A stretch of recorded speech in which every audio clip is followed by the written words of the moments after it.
right, this is Chad Jones with Another Lane, and I'm here with my man, Dan Mann.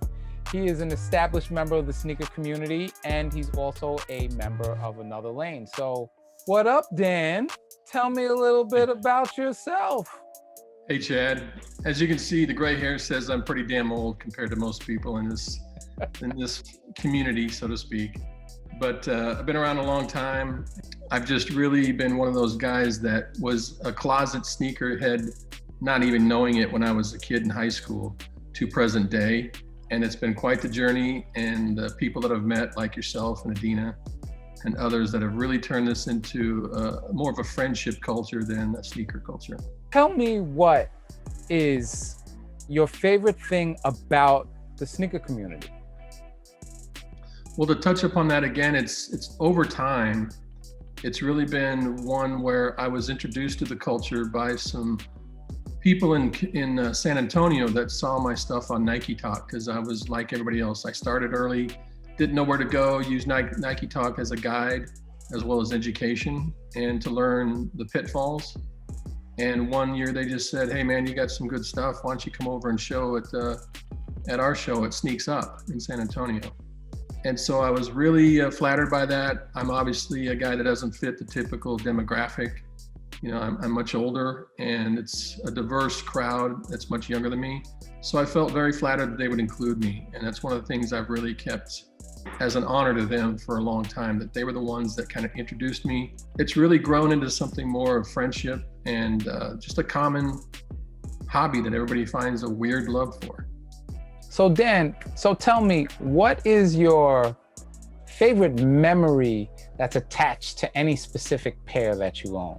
I would have to say when I was able to score my very first pair of two-handed Dunkman LeBron 2s.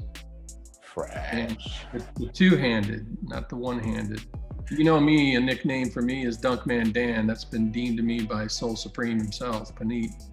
And I appreciate that, because I do have a lot of affinity towards the Dunkman line. But Dope. Let's get into some of the shoes. Talk a little bit about them and let us know why you're giving people the opportunity to share. Well, the first pair I'll probably talk about here I've got up on the site is the LeBron James St. Vincent St. Mary's 4 PE edition. And I'm very fortunate to have more than one pair of these. So I'm kind of one of those guys where I'm at with my age and how many times I get to wear actually the shoes, that I really have a belief now that after so many years, I really want to share shoes and not let them sit and decay. But as far as letting them go, of course, they have a little affinity to me, but I'm very blessed to have another pair. So I figured it'd be good to let some of these go and just enjoy the quality over quantity, to be honest with you. I hear that. That SVSM shoe was really dope, Dan. So what about another shoe that you're currently on the platform? Well, one of the things I was really attracted about too is that you said this isn't meant to be nothing but exclusives. It can be a wide range of pairs. And even though there may be some more common ones, there's still some that are kind of uncommon.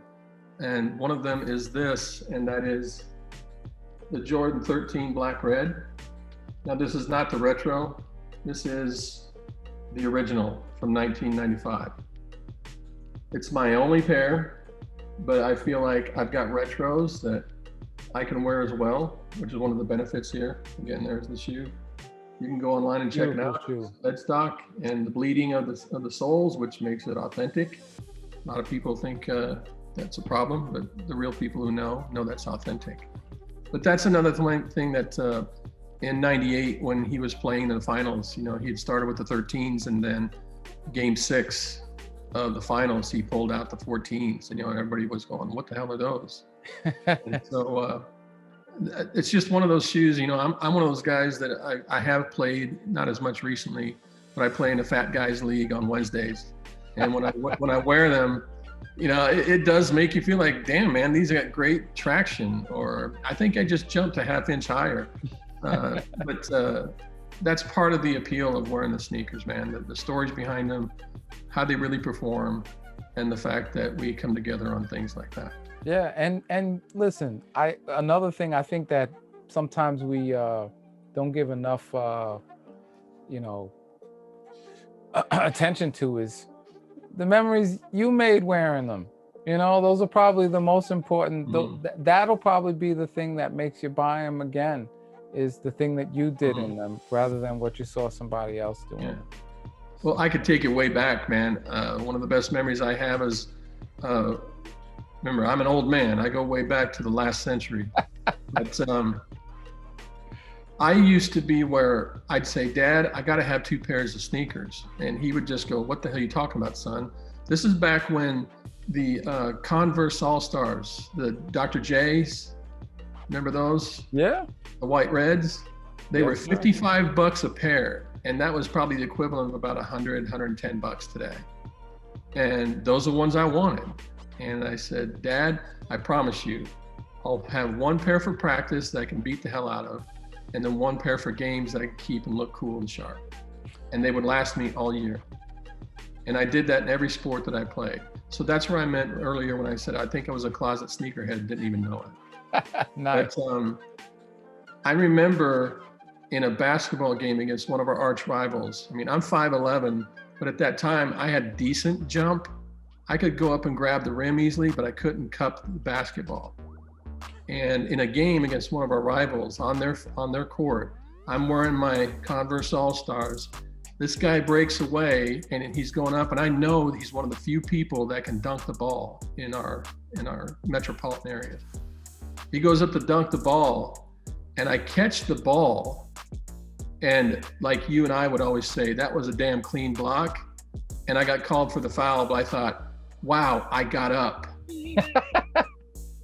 Nice. I'm wearing my All-Stars, man.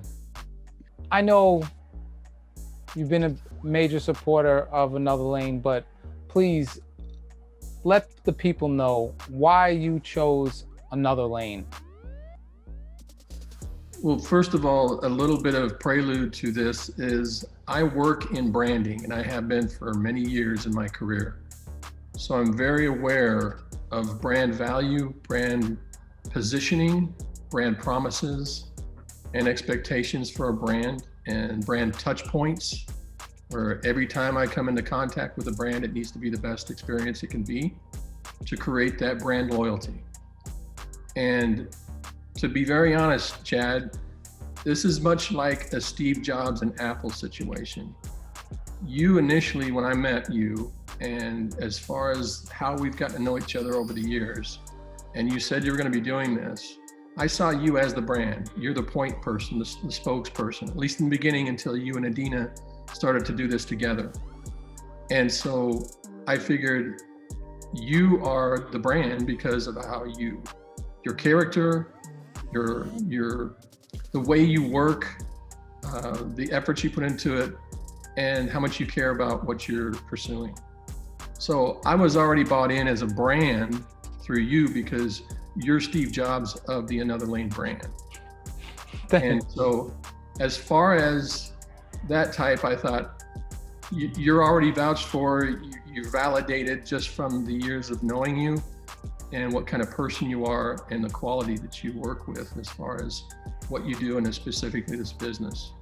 So when you came to me and asked if I'd be willing to participate, it was no brainer. Knowing what you're talking about, you and Adina, the LA Times recently, which is a great article, the other features, I can't remember them all because you've been very fortunate to do so many here recently, which is a real blessing, and kudos to you. It's a testament to what you're doing. But I had been thinking about selling some of my shoes off for the reasons we just talked about earlier. I've got more than I need. I've got extra samples. Why not share with people and let them get something they've been looking for? I have a story where I had an Oregon 2, a LeBron Oregon 2. I had 2 pairs, and I had one guy in Australia just hounding me. I'm not kidding you, for about 4 or 5 years straight. You know, hey mate, if you ever get rid of those, you know, I'm here. And one year I finally said, you know what, let's get him a pair. and he paid a fair price. I didn't gouge him. You know, there's a lot of people that are trying to max out, but he was so grateful. It felt so good to give something to him that I already had an extra for. And of course, a very rare shoe, and one of my favorite shoes too, another one. But it's just, why not do this? Why not? That's really awesome. And you know, we're here on this video, but like somebody already, a couple of people already came up on some dead stock original LeBron 2s from you already, and as well as a pair of 94 Jordan 1s. Right. One of the first Jordan retros ever that started this whole retro craze. That's really awesome. That's what community is about. And that's part of the reason why we are friends. And thank you again for supporting Another Lane. Check out Dan the Man store. Dan, please tell him what the name of your store is on Another Lane. And I'm sure Dan's gonna have a lot of crazy stuff coming up. I just put up Dan Man 23 net soles. Nice. And we out.